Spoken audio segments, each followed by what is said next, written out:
গো ভাই, আমি বাড়িতে বলে দিয়েছি আমি বিয়ে ফিয়ে করছি না। কেন, কি হয়েছে? তুই খবর দেখছিস না ভাই, বউগুলো বরগুলোকে মেরে ফেলছে।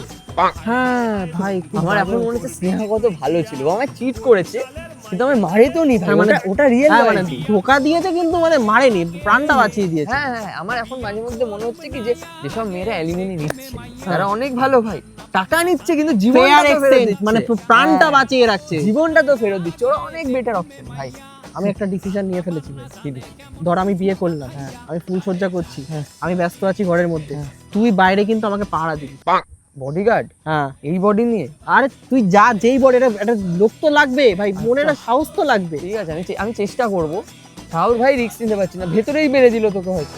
আর পুরুষ মানুষের জীবনে এখন কোনো ভ্যালু নেই ভাই, পুরুষ মানুষ আর পিঁপড়ের নুনু দুটোই সমান, কেউ দেখতে পাচ্ছে না।